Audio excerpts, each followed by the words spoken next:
नमस्कार, मैं सतीश गुप्ता। आज आपसे मैं परिचय करा रहा हूँ खेमराज शर्मा जी से। नमस्कार सर। नमस्ते। आपका स्वागत है हमारे ग्रुप केपीओ के स्टूडियो में। Thank you. और आप हैं वन अधिकारी हैं और काफ़ी वन के प्रेमी भी हैं और बहुत सारी नॉलेज जानते हैं प्रकृति के बारे में, आयुर्वेद के बारे में। तो आज हम इनसे जानेंगे प्रकृति के कुछ नियमों के बारे में, कुछ स्वास्थ्य के बारे में। आज हमारी भागदौड़ भरी जिंदगी में कैसे हम स्वस्थ रह सकते हैं सिर्फ पेड़ पौधों के द्वारा, पेड़ पौधों से हम अपने स्वास्थ्य को कैसे रिलेट करेंगे, तो आज खेमराज शर्मा जी से हम जानेंगे। तो इनसे हम नमस्कार सर। नमस्ते। तो हम जानना चाह रहे हैं सर, आज हम अपनी भागदौड़ भरी जो जिंदगी है उसमें कैसे स्वस्थ रह सकते हैं? आपको क्या लगता है कि अपन प्रकृति को ठीक रखते हुए या पेड़ पौधों से हम क्या स्वास्थ्य को ठीक रख सकते हैं? मैं आपसे यही कहना चाहूँगा कि अपने पूरे 24 घंटे में से समय निकाल के, व्यस्त समय को निकाल के आप ज़्यादा से ज़्यादा प्रकृति के बीच में रहिए।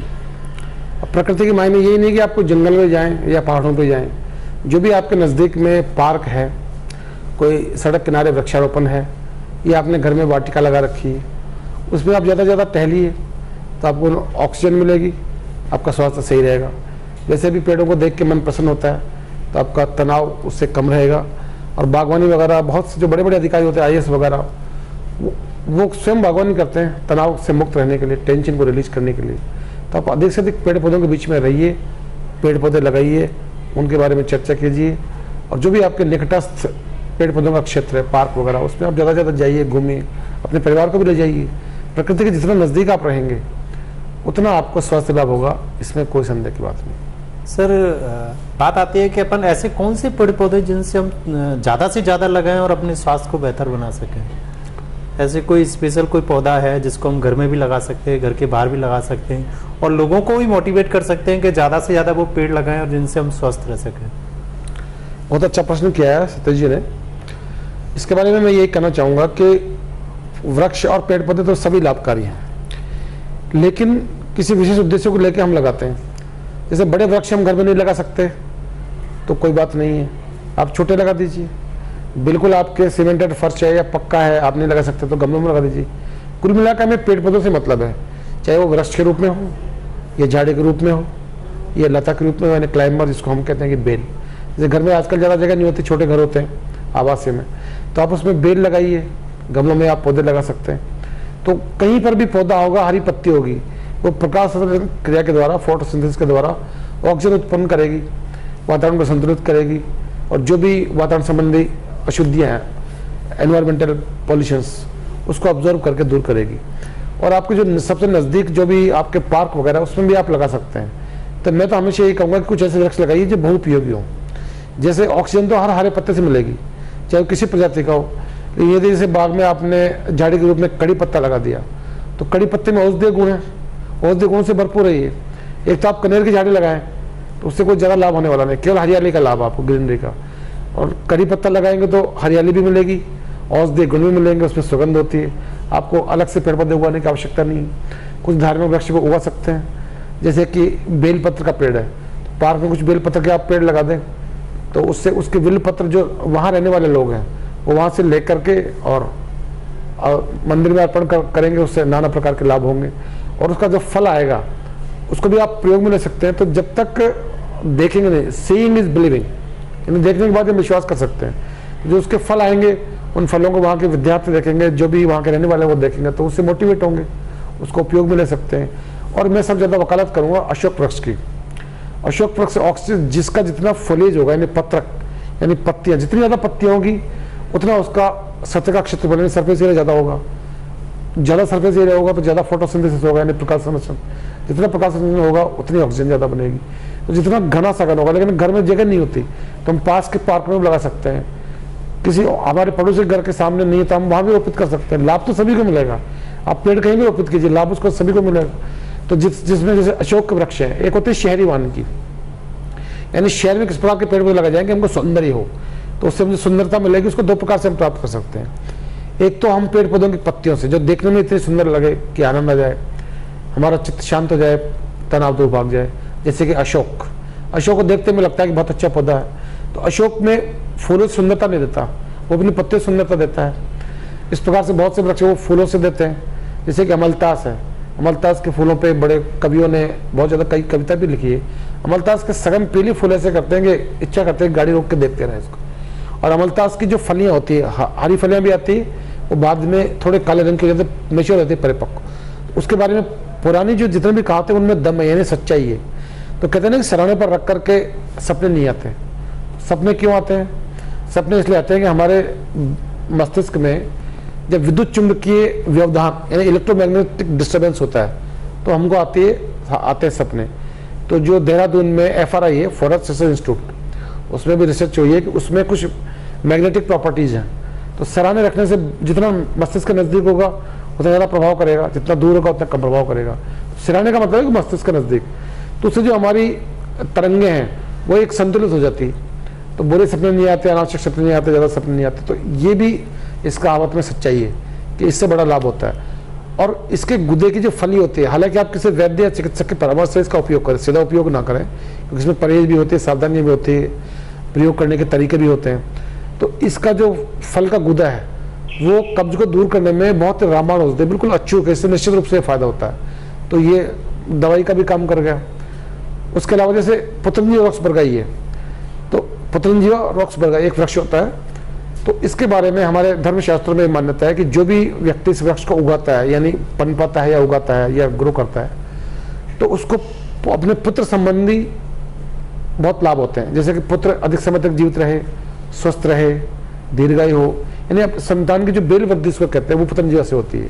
और पति की दीर्घायु भी होती है, स्वस्थ रहते हैं। तो महिलाओं को बहुत दूर जाना नहीं पड़ेगा, पेट के प्रति आस्था बढ़ेगी, और जो उनको ऑक्सीजन मिलने का लाभ है, पर्यावरण शुद्ध करने का लाभ है, वो तो मिलेगा ही मिलेगा, उसमें तो कोई समझने वाली बात नहीं। तो पार्कों में हम पतंजलि के वृक्ष भी लगा सकते हैं। और उसमें पक्षी बड़े आराम से रहते हैं, क्योंकि पक्षियों का घर है पेड़। पेड़ भी अगर झुरमुट वाला वृक्ष होगा तो ज़्यादा आनंद है, जितना खुला होगा उतना डरेगा पक्षी। तो इसमें बड़ा झुरमुट होता है, उसमें बैठ के बड़े आनंद से वो लगता है कि हम किसी बंद कमरे में हैं, तो उनको बहुत ही अच्छा लगता है। और ये उनका एयर कंडीशनिंग का काम करता है। कभी भी आप देखो पतंजलि का वृक्ष मिलेगा, वहाँ थोड़ा सा छेड़ते बहुत सारे उसमें से पक्षी निकलते हैं, चिड़िया वगैरह, तो उनके लिए बहुत अच्छा पेड़ है पतंजलि वृक्ष बरगाई। सर आपने बहुत अच्छी बात बताई। तो इसके साथ क्या हम नीम के पेड़ का भी उपयोग कर सकते हैं आसपास लगाने में? हाँ, आपने कि नीम में भी काफ़ी औषधीय गुण पाए जाते हैं। सर ने बहुत अच्छी बात बताई। नीम तो औषधीय गुणों का राजा है। नीम से बढ़िया कोई औषधीय पेड़ नहीं है। इसमें इतनी एंटीबायोटिक प्रॉपर्टीज होती है। दो शब्द होते हैं, एंटीबायोटिक और एंटीसेप्टिक। एंटीबायोटिक को हम इनमें कहते हैं प्रतिजैविक, यानी जीवों के विरुद्ध।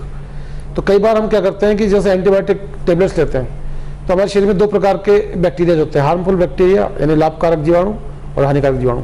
तो जो हमने एलोपैथिक दवाई ली है उसको तो मालूम नहीं है कि कौन से लाभदायक जीवाणु और कौन से हानिकारक, वो तो सबको ही मार डाल देते। बिल्कुल ठीक है। तो कुछ हमारे शरीर में लाभदायक जीवाणु भी होते हैं पेट के अंदर, जो विटामिन बी कॉम्प्लेक्स बनाते हैं, एंजाइम बनाने में मदद करते हैं, जो हमारा आहार नाल का यानी एलिमेंट्री कैनाल का जो वातावरण है उसको स्वस्थ रखने में मदद करते हैं।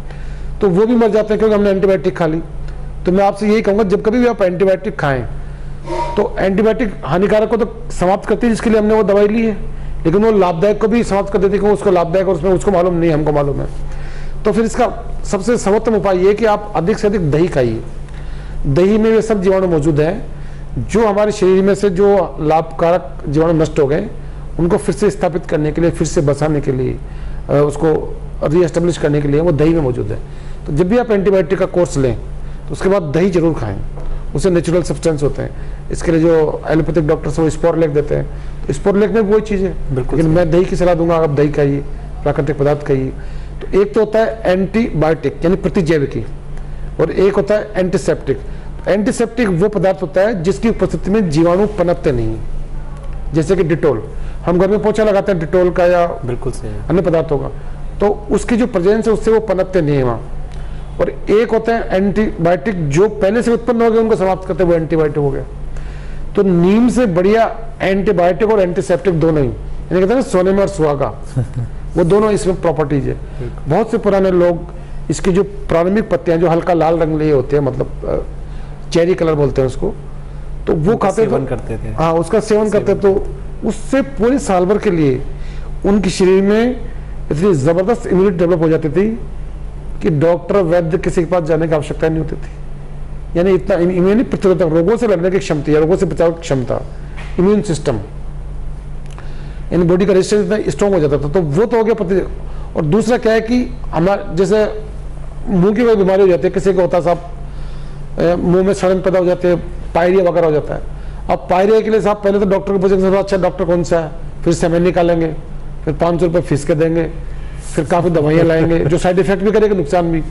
लेकिन यदि वो नीम के पत्तियों को धो करके उनको उबाल ले और नियमित रूप से उनका कुल्ला करे तो मुंह के जितने भी रोग हैं बिल्कुल निश्चित रूप से दूर हो जाएंगे, दुर्गंध भी दूर हो जाएगी। और गले में जो टॉन्सिल होते हैं, जो बड़ी हुई हमारी लार ग्रंथियों का एक रूप है, वो भी ठीक हो जाए, ग्लैंड्स, तो उनमें कोई इन्फेक्शन है, जीवाणुओं का आक्रमण, उसको हम कहते हैं संक्रमण, अंग्रेजी में कहते हैं इन्फेक्शन।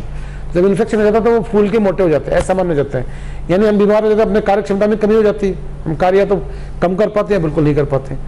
तो टॉन्सिल में जब इन्फेक्शन हो जाता है, यानी जीवाणु हानिकारक जीवाणु प्रवेश करते हैं, तो वो सूज के मोटे होते हैं, सूजन हो जाती है, मोटे जाते हैं। तो उनको दूर करने के लिए सेप्टोकोकस की दवाई लेते हैं, एंटीबायोटिक। साइड इफेक्ट होता है, 2 फायदे करती है, 10 नुकसान करती है। अगर नीम के पत्तियों को उबाल करके उसका गोल काम गरारा करें तो कोई कारण नहीं कि वो दूर नहीं हो, बिल्कुल प्राकृतिक रूप से, और इसमें कोई पैसा भी खर्च नहीं हो रहा, पैसे की भी चिंता नहीं, लेकिन लाभ कितना हो रहा है। तो मैं तो कहूँगा कि इससे बढ़िया कोई प्रतिजैविक की पौधा नहीं है, नीम के अधिक से सेवन करना चाहिए।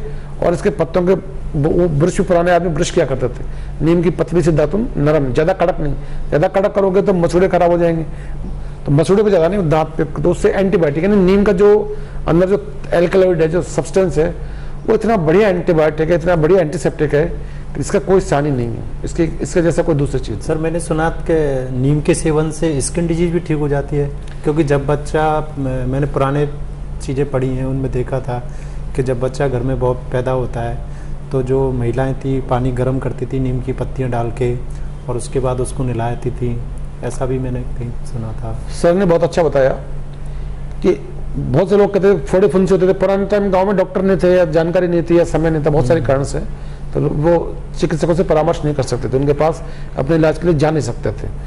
तो कोई भी त्वचा का रोग हुआ, चर्म रोग जिसको हम कहते हैं स्किन डिजीज, तो उसको दूर करने के लिए नीम से बढ़िया तो कोई चीज़ नहीं। और एक ये जो एक करंज होता है, करंज नाम का पौधा होता है, उसके जो बीज होते हैं उनको बीजों को पेल के उनको दबा के तेल निकालते हैं प्रेस करके, तो वो भी चर्म रोग की औषधि में खाते हैं, लेकिन वो तो औषधि के उपयोग में आता है, उसका आधार तत्व बेस मटेरियल।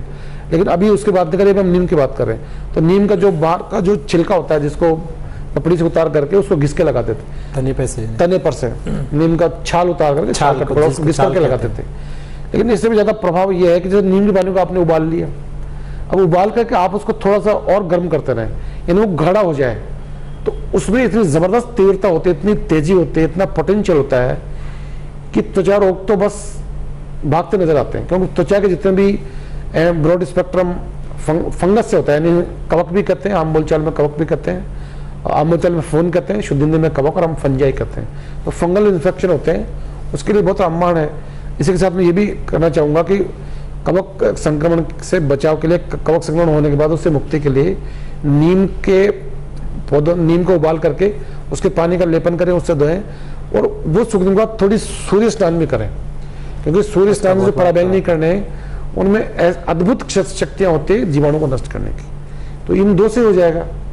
और तीसरा ज्योतिष दृष्टि से ये है कि कहते हैं ना सूर्य उपासना करो, तो सूर्य उपासना की ये वैज्ञानिक पहलू भी है कि सूर्य उपासना, सूर्य के सामने बैठेंगे तो किरणें भी आएगी, वो त्वचा में जैसे हमारी जो त्वचा होती है ऊपरी परत, उसके जस्ट नीचे एक पदार्थ होता है, उसको कहते हैं आर्गेस्टेरोल।